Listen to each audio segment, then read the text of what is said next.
ஒரு நாள் நிச்சயம் விடியும், அது உன்னால் மட்டும் முடியும்.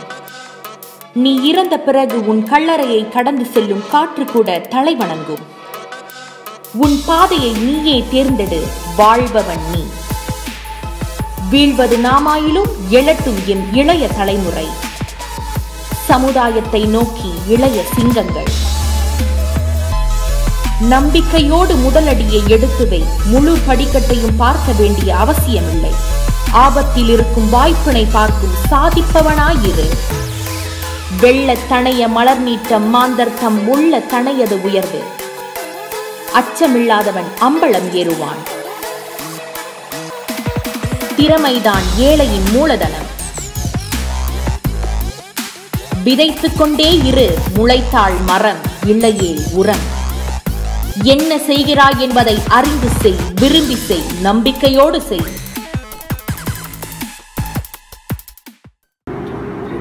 வணக்கம் தமிழா. நான் உங்கள் ஆர்ஜே ஸ்ரீதரன். நான் உங்கள் ஆர்ஜே கனகேஷ். இன்றும் என்றென்றும் இசைஸ்வரங்கள். இது உங்கள் 24 மணி நேர இணையதள வானொலி JFM. வணக்கம் நேயர்களே, உங்களை சந்திப்பதில் பெரும் மகிழ்ச்சி. சரிங்க, 2 வாரத்துக்கு முன்னாடி நாங்க வணக்கம் தமிழோட டீசர் நிறைய போட்டுக்கிட்டே இருந்தோம். அதை பத்தி நிறைய பேர் கேட்டுட்டே இருந்தீங்க. வணக்கம் தமிழா என்ன, வணக்கம் தமிழா என்னன்னு மெசேஜ் பண்ணிலாம் கேட்டுட்டு இருந்தீங்க. இதுதாங்க the first episode of வணக்கம் தமிழா. உங்கள் அனைவரையும் வருக என வரவேற்கின்றோம். சரி கணேஷ், வணக்கம் தமிழா அப்படின்னா என்ன அப்படின்னு நீங்க நினைக்கிறீங்க? உங்களை சொல்லுங்களேன். இது நம்மளுடைய JFM-ஓட ஃபர்ஸ்ட் ப்ராஜெக்ட், அது வணக்கம் தமிழா அப்படின்றது. இந்த வணக்கம் தமிழா அப்படி பார்த்தீங்கன்னா நம்மளுடைய முழுக்க நாங்கள் எங்களுடைய நோக்கமே இளைய தலைமுறை, அதாவது யூத்ஸ், இப்போ அவங்க வாழ்க்கையில் நிறைய சாதனை படிச்சுட்டு இருக்கிற இளைய தலைமுறை நாங்கள் அடையாளம் கண்டு நாங்கள் அவங்க நேர்காணல் செய்யப்போம். அதுதான் நம்மளோட வணக்கம் தமிழாவோட மெயின் மோட்டிவ். இளையோர்களை நோக்கி எங்களுடைய புது பயணம் இதுதான் ஆரம்பமாகின்றது. சரி, இந்த ஃபர்ஸ்ட் எபிசோட்ல நம்மளோட ஃபர்ஸ்ட் கெஸ்ட் யார் அப்படின்னு பார்த்தீங்கன்னா, அவர் பேர் சொல்றதுல எனக்குள்ள இருக்கும். அவருடைய பேச்சு ஆளுமையும் சரி அனைத்துமே நம்மளை பிரமிக்க வைத்திருக்கின்றது. அது வேறு யாரும் அல்ல, இன்றைய காலகட்டத்தில் தமிழ் சோறு போடும் அப்படி கேட்கிற மத்தியில் என்னோட தமிழ் என்னை கடல் கடந்தும் வாழ வைக்கும். அதுக்கு சான்று இவரோட பேசு தமிழா பேசுற இவரோட பங்களிப்பே. சரி, பேசு தமிழா பேசுன்னு சொல்லிட்டு எல்லாருக்குமே தெரிஞ்சிருக்கும். வேற யாரவே இல்லைங்க, நம்மளுடைய வெற்றியாளரும் கூட மலேசியாவை பிரதிநிதித்து ஸ்ரீலங்காவில் போய் வெற்றி மகுடம் சூடிய வேறு யாரும் அல்ல, அவர்தான் திரு உமாபரன் மணிவேல் அவர்கள். வணக்கம் ஐயா. வணக்கம். உங்களை சந்திப்பதில் பெரும் மகிழ்ச்சி அடைகின்றோம் ஐயா. சரி, நீங்க ஃபர்ஸ்ட் கெஸ்ட் எங்களோட நேர்காணல்ல, முதல் கெஸ்ட் வேற. சோ நீங்க எங்களோட இந்த வணக்கம் தமிழா அப்படின்னு சொன்னோன்னே நீங்க அதை பத்தி என்ன நினைக்கிறீங்க? நானும் உங்களோட சீசன்லாம் பார்த்தேன். ஸோ இளைஞர்கள் சாதனை செஞ்ச இளைஞர்களை நீங்க நேர்காணல் எடுக்க போறேன் அப்படின்னா சொல்லும் பொழுது நான் பெரிய சாதனை செஞ்சுதான் நான் நினைத்து கொள்ளலை. இருந்தாலும் கூட நீங்க உங்களோட அழைக்கும் பொழுது சரி இது நம்ம தட்டி கழிக்க கூடாது, நம்ம போய் கலந்துக்கணும்னு சொல்லிட்டு நானும் இன்னைக்கு ஆர்வத்தோட வந்திருக்கேன். பார்ப்போம் எப்படி போகுது. சரி, உங்களுடைய நேரம் ஒதுக்குனதுக்கு ரொம்ப நன்றி. சரி, முதல் கேள்விக்கு போயிடலாமா? சரி, முதல் கேள்விக்கு போயிடலாம். இப்ப இருக்கிற காலகட்டத்தில் பெற்றோர்கள் மலாய் பள்ளிக்கு அனுப்பினாதான் வாழ்க்கை, சீன பள்ளிக்கு அனுப்பினாதான் வாழ்க்கை அப்படின்னு நிறைய பேர் சொல்றாங்க. ஆனால் அந்த சிறு காலகட்டத்திலேயே நீங்க தமிழ் பள்ளிக்கு தேர்வாக எடுத்து இன்னைக்கு இந்த நிலைமையில தமிழ் உங்களுக்கு சோறு போட்டுட்டு இருக்கு அப்படின்னு நினைக்கிறேன். ஸோ அதை பத்தி நீங்க எங்ககிட்ட சொல்லுங்க. இல்லை, தமிழ் பள்ளியை தேர்ந்தெடுத்தது நான் கிடையாது. ஏன்னா எனக்கு அப்போதான் 7 வயசு. அப்போ என்னுடைய பெற்றோர் முதல்ல என்னோட ஆங்கில பள்ளியில் போய் பதிவு செஞ்சுட்டாங்க. அப்போ என்னுடைய அந்த முதலாம் ஆண்டு தொடங்க 7 நாட்களோ இல்லை 1 வாரம் இருக்கும் பொழுது என்னுடைய தாய் ரொம்ப வீட்டில் போராடி என்னை சரி மறுபடியும் தமிழ் பள்ளிக்கு மாற்றி, அப்போ எனக்கு ஒன்றும் தெரியல அதோட எந்த ஸ்கூல் போனால் என்ன, அப்படிதான் நான் போனேன். அவர் போகும் பொழுது அங்கே தமிழ் எல்லா பாடமும் நல்லா தான் படிப்பேன். ஆனால் தமிழ் பாடம்னு வரும் பொழுது அது நம்மளுடைய மொழி இல்லையா. சில பேர் கேட்பாங்க ஏன் எதனால தமிழ் அப்படின்னு சொல்லுவாங்க. அது தமிழ் படிக்காதவங்க கிட்ட தான் போய் கேட்கணும் ஏன் எனக்கு தமிழ் படிக்கல அப்படின்னு. அப்போ நம்ம கிட்ட அதை கேட்டு என்ன, ஏன்னா நம்ம தமிழர்கள் நம்ம தமிழ் படிச்சு தான் ஆகணும் இல்லையா. அதுவும் நான் படிக்கும் பொழுது தமிழ் பள்ளி, சீன பள்ளி, மலாய் பள்ளி அப்படி இருந்தது. தமிழ் படிக்கணும்னா தமிழ் பள்ளிக்கு போகணும். ஆனால் இப்போ அப்படி இல்லை, எந்த பள்ளிக்கு போனாலும் தமிழ் படிக்கலான்னு வந்துருச்சு. அப்போ நம்ம மாணவர்கள் இன்னும் சிறப்பாக அவங்க அதாவது தமிழ் பள்ளியில் தமிழ் மட்டும் இல்லை, இங்கே போனால் இன்னும் பல வகையிலும் நம்ம சிறப்பாக இருக்கலான்னு காட்டுறோம். ஆமாயா, அது சாத்தியமான ஒன்று. சரியா, நீங்க தமிழ் பள்ளிக்கு போயிட்டீங்க. ஸோ இந்த தமிழ் பள்ளி கடைசி வரைக்கும் தமிழை நம்ம பிடிச்சிக்கணும் அப்படின்னு ஏது உங்களுக்கு உறுதுவா இருந்தது? தமிழ் பள்ளியில் போகும்போது நிறைய போட்டிகள்லாம் நடக்கும். நான் பேரா மாநிலத்தில் இருந்ததுனால அப்போது பேரா மாநில அளவில் வளர்த்தமிழ் விழா அந்த மாதிரிலாம் நடக்கும். அப்போ வந்துட்டு எனக்கு பேச்சு போட்டிக்கு அதிகமாக போனதில்லை, நிறைய கட்டுரை எழுதாம போனேன். கட்டுரை போட்டிக்கு போனால் முதல் பரிசு கிடைக்கும் அப்படின்னு. அப்போ வந்து அதிகமாக மலாய் போட்டிகளில் தான் அதிகமாக போய் பேச்சு போட்டிகளில் போய் கலந்துக்கிட்டது. அப்போ வந்து இடைநிலை பள்ளிக்கு போன பிறகு தான் நிறைய தமிழ் பேச்சு போட்டிகளுக்கு போகும் பொழுது அப்போ வந்துட்டு தேசிய அளவு வரைக்கும் 2-3 முறை தேசிய அளவு வரைக்கும் போனது. அப்படிதான் நான் வந்து அதை பிடித்து கொண்டு ஏறினேன் அப்படியெல்லாம் சொல்ல முடியாது. வாய்ப்புகள் வந்தது, வருஷத்துக்கு ஒரு தடவை வரும் இல்லையா அந்த மாதிரி போட்டிகள்லாம். அந்த மாதிரி வாய்ப்புகளை நான் வந்துட்டு அதை நான் பயன்படுத்திக்கிட்டேன். சரி ஐயா, நம்ம இரண்டாவது கேள்விக்கு போயிடுவோமே. இப்போ வந்து நீங்க வந்துட்டு மலேசிய கிளாந்தன் பல்கலைக்கழகத்துல வந்து கால்நடை மருத்துவர் வந்து ஃபைனல் இயர் வந்து செஞ்சுட்டு இருக்கீங்க. கண்டிப்பா அது ரொம்ப பிஸி ஸ்கெடியூல் கண்டிப்பா இருக்கும். அதே சமயம் வந்து இந்த மாதிரி நிறைய வந்து ப்ரோக்ராம்ஸ் நீங்க வந்து கலந்துக்கிறீங்க. கடந்த ஞாயிற்றுக்கிழமை கூட செம்மொழி சங்கமம் அப்படின்னு ஒரு இது சொற்பொழிவு நடந்துச்சு, அது வந்து நீதிபதியா வந்து கலந்துக்கிறீங்க. சரி, என்னோட கேள்வி என்ன அப்படின்னு பாத்தீங்கன்னா, ஃபைனல் இயர் ப்ராஜெக்டும் இருக்கும், இந்த மாதிரி ப்ரோக்ராம்ஸும் இருக்கும். ஸோ இந்த மாதிரி இதில் நீங்கள் எப்படி உங்களோட நேரத்தை வந்து எப்படி நீங்கள் மேனேஜ் பண்ணுறீங்க? நீங்கள் வந்துட்டு இதையும் பார்த்துக்கணும், இதுவும் பார்த்துக்கணும், அந்த டைம் வந்து எப்படி மேனேஜ் பண்ணுறீங்க நீங்கள்? இது வந்து உண்மையாகவே மருத்துவம் படிக்கிறது வந்து காலையில் தொடங்குது, 7:30 மணிக்கு தொடங்குதுன்னா அது வந்து 6:30, 7:30 சில நேரம் இரவு வரைக்கும் இருக்கும். அப்போ வந்து எனக்கு வந்துட்டு யாராவது தொலைபேசியில் அழைத்து இதுக்கு ஸ்கிரிப்ட் வேணும், அதுக்கு ஏதாவது வேணும்னா பல நேரங்களில் என்னால் வந்து அதை செய்ய முடியாது. அப்போ எப்பெல்லாம் வந்து எனக்கு வாய்ப்பு கிடைக்குதோ வந்துட்டு இதை நம்ம விட்டுறக்கூடாது. நம்ம தூக்கத்தை குறைச்சாவது, பெரும்பாலும் நான் சொல்றது என்னன்னா என்னோட தூக்கத்தை குறைச்சுதான் எனக்கு வேற எங்கேயுமே கை வைக்க இடம் இல்லை, தூக்கம் தான் இருக்கு. அப்போ அங்கதான் அதை தூக்கத்தை சுருக்கி தான் நான் வந்து இந்த மாதிரி விஷயங்களையும் பங்கெடுத்துக்கிட்டு, ஏன்னா இதுலேயே நம்ம முழுசா இறங்கிட்டோம்னா அதுக்காக நேரம் ஒதுக்க முடியாது, அதுக்கும் ரொம்ப நேரம் ஒதுக்கிட முடியாது. ஏன்னா இதுதான் கடைசியா என்னோட வாழ்க்கையா இருக்குது. அப்போ இப்படிதான் ரெண்டையுமே நான் வந்துட்டு சமன்படுத்திக்கிட்டு இருக்கேன். சரியா, நீங்க இவ்வளவு நாளா தமிழ் பேசுறீங்க, உங்களை நிறைய பேர் விட்டு வச்சிருக்க மாட்டாங்கன்னு நினைக்கிறேன். நிறைய மீடியாலையும் உங்களுக்கு ஆப்பர்ச்சுனிட்டி வந்திருக்கும், நிறைய நீங்க பேசு தமிழா பேசுக்கு அப்புறம் அதை பத்தி ஆப்பர்ச்சுனிட்டி வந்துச்சா, வாய்ப்புகள் இருந்திருக்கும். ஸோ அதை பத்தி கொஞ்சம் சொல்லுங்க என்கிட்ட. ஆமா, பேசு தமிழா பேசு முடிச்சுட்டு நாங்க வந்துட்டு கப்பல்ல வந்துட்டு இருக்கும்போது அங்க உள்ள ஒரு எழுத்தாளர் வந்து என் பக்கத்துல அமர்ந்திருந்தார், மலேசிய எழுத்தாளர். அப்போ வந்து அவர் வந்து என்கிட்ட சொன்னாரு, நீ வந்து நாட்டுக்கு போன பிறகு பாரு உனக்கு எவ்வளவு வாய்ப்புகள் வரப்போகுது அப்படின்னு சொல்லிட்டு. உண்மைதான், மலேசியா வந்த பிறகு அதிகமான வாய்ப்புகள் எல்லாம் வந்தது. ஆனால் பல வாய்ப்புகளை என்னால் வந்து பயன்படுத்திக் கொள்ள முடியல. ஒன்று வந்துட்டு என்னுடைய பல்கலைக்கழகம், ஏன்னா நம்ம வந்துட்டு இங்கே தீபகற்பத்துடைய கிழக்கில் இருக்கிறதுனால என்னால் வந்து ரொம்ப அதிகமாக தலைநகருக்கு வந்து போக முடியும். இருந்தாலும் கூட கிடைக்கிற சிறு வாய்ப்புகளை நான் வந்து பயன்படுத்திக்கிட்டேன். மிகப்பெரிய வாய்ப்புனா வந்துட்டு பெயர் சொல்லணும்ல, ஒரு தொலைக்காட்சி பேச்சு போட்டின்னு வச்சுக்கலாமே, அந்த மாதிரி ஒரு பேச்சு போட்டியை வந்துட்டு நடத்துவதற்காக, அதாவது வந்து தொகுப்பாளராக இருக்கிறதுக்கு வந்துட்டு அழைப்பு வந்தது. ஆனால் அதுக்கு வந்து எனக்கு வந்து நிறைய விடுமுறை எடுக்க வேண்டியிருந்தது.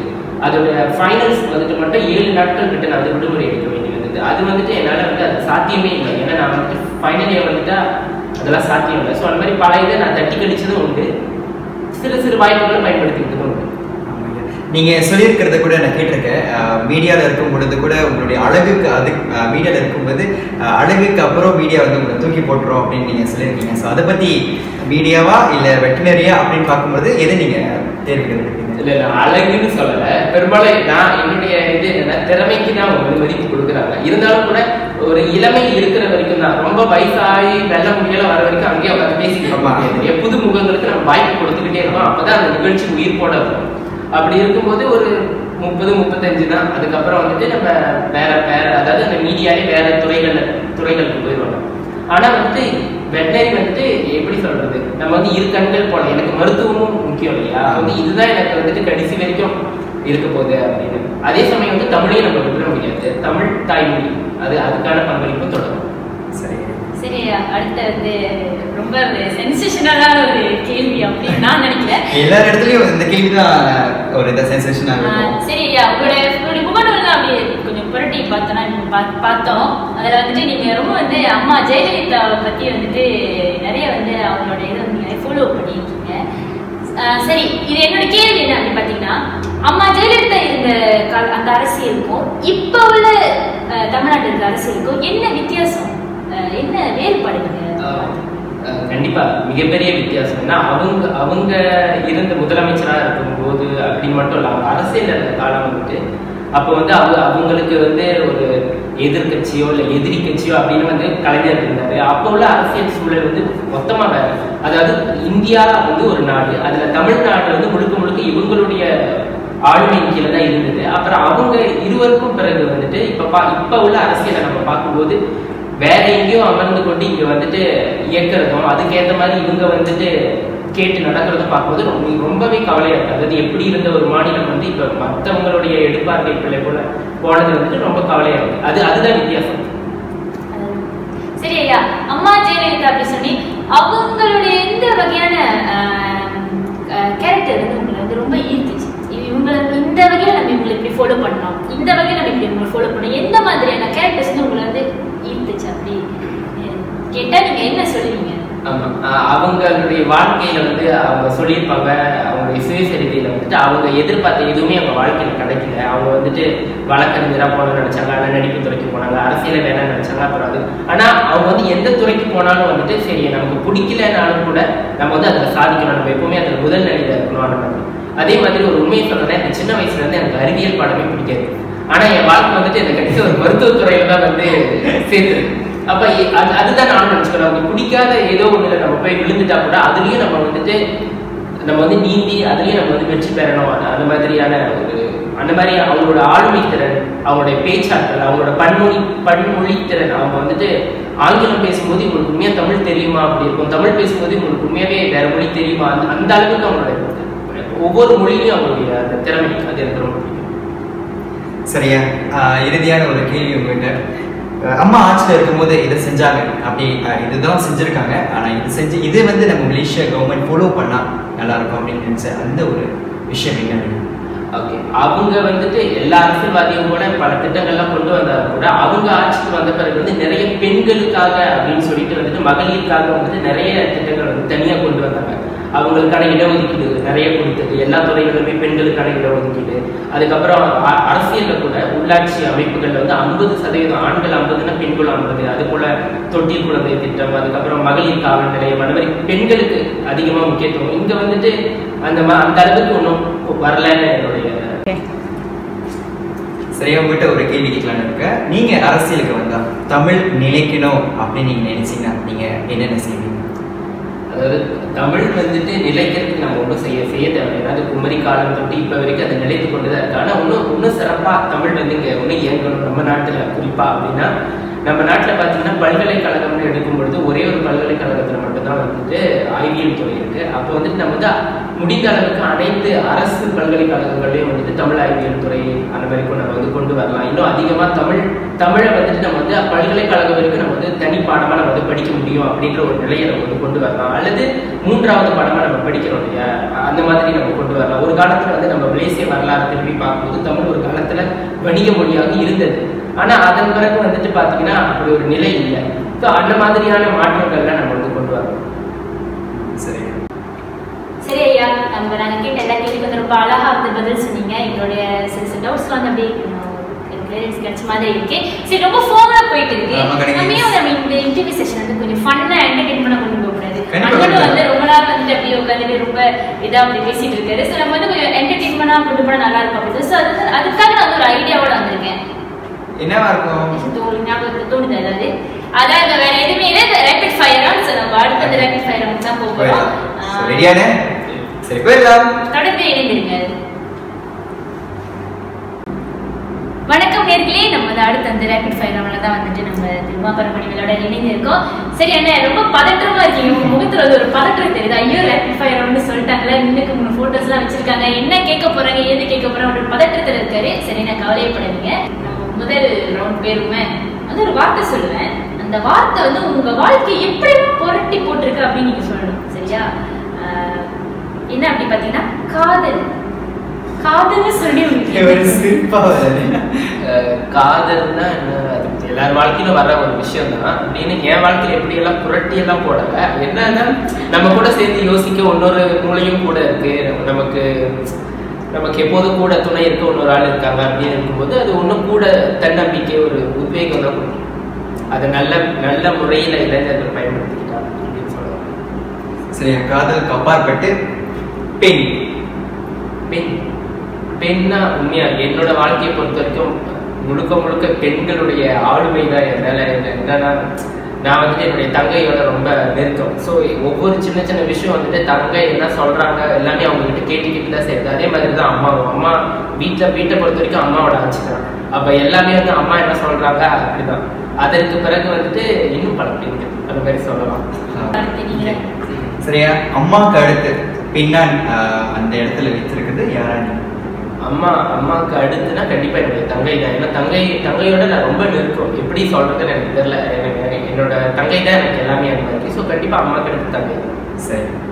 சரி, அடுத்து வந்து நற்றனையாவது நமச்சிவாயவே அப்படின்னு அந்த கேட்டோடனே உங்களுக்கு என்ன தோணுது?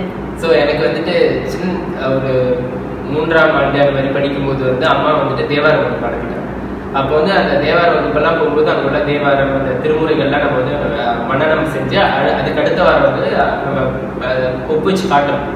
ஸோ அந்த மாதிரி இருக்கும் பொழுது வந்துட்டு அந்த நற்றுணையாவது நமச்சிவாயவேன்ற அந்த ஒரு வாசகம் வந்து எனக்கு ரொம்ப பிடிக்கும். ஏன்னா நம்ம வாழ்க்கையில வந்து எப்போதெல்லாம் ஒரு நான் வந்து ரொம்ப விழுந்துட்ட மாதிரி எனக்கு தோணும் பொழுதெல்லாம் வந்துட்டு நான் வந்துட்டு கடவுள் இருக்காரு, நம்ம முயற்சி போடும்போது அதுக்கான பலன் கிடைக்கும் அப்படின்னு நான் வந்துட்டு யோசிப்பேன். அப்படிதான் அது மட்டுமா நற்றுணையாவது நமச்சிவாய சொன்னே முகத்துல அது ஒரு சிரிப்பு அப்படியே வந்துச்சு. ஆமா, நான் இந்தியா இடையில போயிருந்தப்போ பாண்டிச்சேரியில இருக்கும்போது பாண்டிச்சேரியில வந்துட்டு தேட்டர் ரொம்ப ரொம்ப பிரபலம், பச்சை குத்துறது.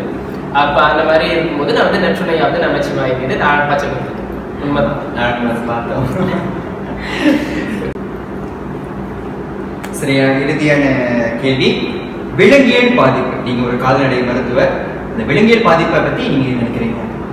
அதாவது விலங்குகளுக்கு வந்துட்டு இந்த ஏன்னா இப்போ வந்துட்டு ரொம்ப வந்துட்டு இந்த தொழில்நுட்பம்லாம் வளர்ந்ததுனால எல்லார் கையிலுமே நம்ம கையடக்கிறது இருக்கு. அதை வந்து நம்ம பார்த்துக்கிட்டு தான் இருக்கோம். நாயோட காலை வெட்டுறது, பூனையை தூக்கிட்டு போய் அந்த அதில் மட்டும் சுற்றி கொண்டது, அந்த மாதிரி நிறைய விஷயங்கள்லாம் பார்க்கும்போது இப்படியும் மனிதர்கள் இருக்காங்க. ஏன்னா அது வந்து வாயை தொடர்ந்து பேச முடியாது விலங்குகளால். மற்றபடி நம்மள மாதிரி அதுக்கும் குடும்பம் இருக்கு, அதுக்கும் ஒரு வாழ்க்கை இருக்குன்னு யோசிக்காம அதை எத்துறது அடிக்கிறதெல்லாம் இந்த மாதிரிலாம் நான் வந்துட்டு என்னுடைய தொலைபேசியில பார்க்கும்போது நானும் நினைச்சுக்கேன் இப்படியும் மனிதர்கள் இருக்காங்க அப்படின்னு தான் தோணுது. இது வந்து ரொம்ப ரொம்ப கஷ்டமா இருக்கு பார்க்கணும். ஆமா, அது உண்மைதானே. சரி, ரேபிட் ஃபயர் கொஸ்டின் முடிஞ்சிருச்சு. ஓகேண்ணே, ரேபிட் ஃபயர் கொஸ்டின் முடிஞ்சிருச்சு. ஸோ கொஞ்சம் நிதானமாக ஆகிடலாம். ஸோ இன்னைக்கு 3 வச்சிருக்காங்க, என்ன வச்சிருக்காங்கன்னு தெரியல. தொடர்ந்து பார்க்கலாமா இல்லைன்னு இருக்கா? இருக்கு. என்ன எதை தமிழ் வர போறீங்க? இதுதான் ரொம்ப பெருசா இருக்கு. சரி, நாங்க ரொம்ப கஷ்டப்பட்டு சூஸ் பண்ணிருக்கோம். அந்த பெஸ்ட் 3 சூஸ் பண்ணிருக்கோம். நிறைய போட்டோஸ் இருக்குது. ஸோ அதில் ரொம்ப அழகான 3 புகைப்படத்தை நாங்கள் எடுத்து வச்சிருக்கோம். சரி, நீங்க முதல் எதை சூஸ் பண்ணி எதை எடுக்க போறீங்க? இதுதான் தரலாம். சரி, இவங்க யாரு? இந்த போட்டோ எங்க எடுத்தது? இதை பத்தி இது வந்துட்டு இது என்னோட தங்கை. ஸோ நானும் தங்கச்சியும் வந்துட்டு இந்தியாவில் கடந்த ஆண்டு தமிழ்நாட்டில் இருக்கும்போது வந்துட்டு சும்மா ஒரு டேட் மாதிரி சும்மா காஞ்சிபுரம் போயிருந்தோம். அப்போ வந்துட்டு காஞ்சிபுரத்தில் சங்கர மடம் போயிருந்தப்போ அப்போ வெளியே வரும்போது வந்துட்டு சும்மா ஒரு ஞாபக சின்ன மாதிரி இருந்தது. அப்படிதான் அந்த ஃபோட்டோ. இவங்க தான் உங்களுடைய வாழ்க்கையில் 2வது? ஆமாம், இதுதான் தங்கை. இவங்க வந்துட்டு தாதியா இருக்காங்க. சரி சரி, அடுத்த 2வது ஃபோட்டோ. இதுதான் வெற்றி மகுடம் சூடிய அந்த. ஆமா, இது மறக்கவே முடியாது. ஏன்னா காரணம் வந்துட்டு அந்த முதல் சுற்றுல கடைசி பேச்சாளர் நான். அப்போ முதல்ல வந்துட்டு ஒவ்வொரு நாட்டில் உள்ள மாணவர்களும் பேசும்போது நான் கீழே வந்து நான் பார்த்துக்கிட்டு இருக்கும்போது எல்லாரும் இவ்வளோ சிறப்பாக பேசுறாங்க, இந்தியாவிலேருந்து வந்தவங்க அவ்வளோ சிறப்பாக பேசுறாங்க, இலங்கையிலேருந்து வந்தவங்க அவ்வளோ சிறப்பு, அப்படிதான் எனக்கு தோணிக்கிட்டு இருக்குது. அப்போ நானே நினைச்சேன் முதல் சுற்று தாண்டுவோமா 2ஆம் சுற்று தாண்டுவோமான்னு. அப்போ நான் வந்து இறுதி சுற்று வரைக்கும் போய் அந்த வெற்றி பெறணும்னு நான் வந்து நினைத்தே பார்க்கல. அதுதான் உண்மை. அப்போ வந்து இதை வந்து என்னால் மறக்க முடியாது. வெற்றி பெற்ற உடனே முதலா இதுதான் முதல் பேட்டி நினைக்கிறேன். ஆமா, இதுதான் முதல் பேட்டி. அனுபவத்தை பற்றி பேசிட்டாங்க அப்படின்னு சொல்லி இது ஒரு அனுபவம். உங்களுக்கு என்ன மாதிரி அனுபவம் உங்களுக்கு கிடைச்சிச்சு அப்படின்னு? ஆமா, பேசு தமிழா பேசோட 1ஆம் ஆண்டு நான் கலந்துக்க முடியல. அப்ப 2ஆம் ஆண்டு வந்துட்டு அதுக்காக அவங்க வந்துட்டு விளம்பரம் பண்ணிட்டு இருக்கும்போது என்னுடைய தாய் வந்து எனக்கு அழைச்சி சொன்னாங்க, இதுல நீ கலந்துக்கோ அப்படின்னு. ஆனா அப்போ வந்து நான் வந்து கிளினிக்கல் இயர்ஸ் கொடுத்தேன். அப்போ வந்து அந்த மாதிரி டைம்ல வந்துட்டு என்னால் வந்துட்டு விடுமுறை எடுத்துட்டு இந்த மாதிரி போகவும் முடியாது தலைநகருக்கு. இருந்தாலும் கூட அவங்க வந்துட்டு எங்க இருக்கீங்களோ அங்கிருந்தே ஒரு காணொலியா நீங்க பேசுறதை எடுத்து எங்களுக்கு அனுப்புங்கன்னு சொன்னதுனால நானும் வந்துட்டு இங்கிருந்தே செஞ்சு நான் ஒன்றும் பெருசாக பிரமாதமாக நான் வந்து தயார் செய்யலை. என்ன மண்டையில் இருந்ததோ மூளையில் இருந்ததோ அதை நான் அப்படியே பேசி அதை நான் வந்து அனுப்பிட்டேன். அப்படி அவங்க வந்துட்டு என்னை தேர்ந்தெடுத்து அதுக்கப்புறம் நான் வந்துட்டு ஒவ்வொரு சுற்றா போய் போய் வெற்றி பெற்று படிப்படியாக முன்னேறி கடைசி அனைத்துலக நீதி வரைக்கும் போனது. இது வந்து என்னால் 2016 2017 அந்த இந்த முழு முதல் சுற்றுல இருந்து அனைத்துலகம் வரைக்கும் அது வந்து மறக்கவே முடியாது வாழ்க்கையில் அந்த பயணம். சரி, 3வது இறுதியான இடம் உங்களுக்காகவே. ஆமா, இது புதுசு புதுசு பேசிட்டு இருக்கீங்க போல இவர்கிட்ட. அவர் யாரு, எதை பத்தி பேசுறீங்க அப்படின்னு நீங்க பேசிருக்கீங்க. நீங்களே பேசுறீங்க, அவரே கூப்பிட்டு வச்சு. இல்ல நானே தான் பேசுறேன். அப்போ இது வந்துட்டு தக்கார் விருதுகள்னு சொல்லிட்டு உலக தாய்மொழி தினம் வந்து அந்த ஆண்டு வந்துட்டு அனைத்துலக அளவில் வந்து மலேசியாவில் நடந்தது. அப்போ வந்துட்டு அவர் வந்து அப்போ எதிர்கட்சி தலைவராக இருந்தாருன்னு நினைக்கிறேன். அவர் யாரு, இந்தியாவில் கலைஞருடைய மகன் இல்லையா? அப்போ வந்து திமுகவோட செயல் தலைவராக இருந்தார், இப்போ தலைவராக இருக்காரு. அப்போ அவர் அந்த நிகழ்ச்சிக்கு நான் போயிருந்தப்போ 10 பேருக்கு அந்த தக்கார் விருதுகள் கொடுத்துருந்தாங்க. அந்த 10 பேர்ல எல்லாருமே ரொம்ப வயசானவங்க, ரொம்ப பல சாதனைகள் படைத்தவங்க. நான் மட்டும் ரொம்ப சின்ன பையனா இருந்தேன். அப்போ மேடையில் போகும்போது எல்லாருமே என்ன ஒரு மாதிரியே பார்த்தாங்க. எல்லாருமே வெள்ள முடியோடு இருக்கும்போது நான் மட்டும் ரொம்ப சின்ன பையனா இருக்கேன்னு சொல்லிட்டு அப்போ வந்து ஒவ்வொரு ஆளும் பெரிய பெரிய அவங்கவுங்க துறையில பெரிய சாதனைகள்லாம் படைச்சிருந்தாங்க. அப்போ வந்து எனக்கு 10வது ஆளா எனக்கும் விருது கொடுக்கும்போது அவர் வாழ்த்து சொல்லியிருந்தாரு. வாழ்த்து சொல்லிட்டு இருக்கும்போது நான் வந்து அவர் ரொம்ப அருகில் இருந்தனால நான் வந்து அவர்கிட்ட சொன்னேன், இங்கே வந்துட்டு ஏன்னா எனக்கு வந்துட்டு ஒரு சிந்தனை அடுத்து வந்து ஆட்சிக்கு வந்து இவங்க வந்து அமர்வாங்க அப்படின்னு சொல்லிட்டு. அப்போ நான் சொன்னேன், நீங்கள் வந்து அடுத்து ஆட்சிக்கு வரும்போது வந்துட்டு இந்த மாதிரி நம்ம தமிழ்நாட்டுடைய உரிமைகளை வந்துட்டு மற்றவங்க வந்து இயக்கிற மாதிரி நீங்கள் வந்து வச்சுக்காதீங்க அப்படின்னு சொல்லி அவர் காதுகிட்ட சொன்னால் அதை கேட்டோடனே அவருக்கு சிரிப்பு வந்துருச்சு. அவர் நினைத்திருக்கலாம், என்ன இந்த பையன் நம்ம கிட்ட சொல்கிறானே அப்படின்னு. அதை சொல்லணும்னு தோணுது. சொன்னேன். சரியா, ரொம்பவே பெருமையா இருக்கு. அவரு கையில நீங்க பரிசு வாங்கினது, அதாவது 10 பேர்ல வயதானவர்கள் மத்தியில் நீங்க இருக்கிறது எங்களை போல இளைஞர்களுக்கு வந்து அது கண்டிப்பா ஒரு பெரிய இன்ஸ்பிரேஷனா இருக்கும். மலேசிய பிரதிநிதித்துவ போயிருந்தா அது வந்து ரொம்ப பெருமையான ஒரு விஷயம். சரி ஐயா, எங்களுக்காக நேரம் வந்து ஒதுக்கி எங்களுக்காக வந்து இந்த நேர்காணல் வந்து செஞ்சு கொடுத்துக்க ரொம்ப ரொம்ப நன்றி. ரொம்ப நன்றி. உங்களுக்கும் ரொம்ப நன்றி. உங்களோட அனுபவம்லாம் வந்து பகிர்ந்துகிட்டது வந்து எங்களுக்கும் மகிழ்ச்சி. அது மட்டும் இல்லாம இனி வரும் இளைய தலைமுறைக்கு வந்து அது உண்மையில ஒரு பயனுள்ள ஒரு நேர்காணலா இருக்கும் நாங்க நம்புறோம். இத்தனை பேரும் நன்றி சொல்ல பார்த்ததா மீண்டும் ஒரு நன்றி சொல்லி ரொம்ப ரொம்ப நன்றி. தமிழுக்காகவே நாங்க நன்றி சொல்லணும் ஐயா. நன்றி. சரி, இன்னைக்கோட ரேபிட் ஃபயரோ சரி இன்டர்வியூ சரி நல்லாவே முடிஞ்சிருச்சு. This is the first episode of Vanakkam Tamizha. Second எபிசோடுக்கு வெயிட் பண்ணுங்க, இன்னும் கொஞ்ச நாள்ல வந்துடும். தொடர்ந்து இணைந்திருங்க. நான் உங்கள் ஆர்ஜே கனகி, நான் உங்கள் ஆர்ஜே ஸ்ரீதரன். இன்றும் என்றென்றும் மிஸ்ஸஸ் வரங்கள். இது உங்கள் 24 மணி நேர இணையதள வானொலி JFM. வணக்கம் தமிழா. இந்த வீடியோவை லைக் பண்ணுங்க, ஷேர் பண்ணுங்க, மறக்காம கீழே உள்ள சப்ஸ்கிரைப் பட்டனை கிளிக் பண்ணிடுங்க. மேலும் தகவல்கள் பெற JFM2 என்கிற Facebook பேஜை மறக்காம ஃபாலோ பண்ணுங்க.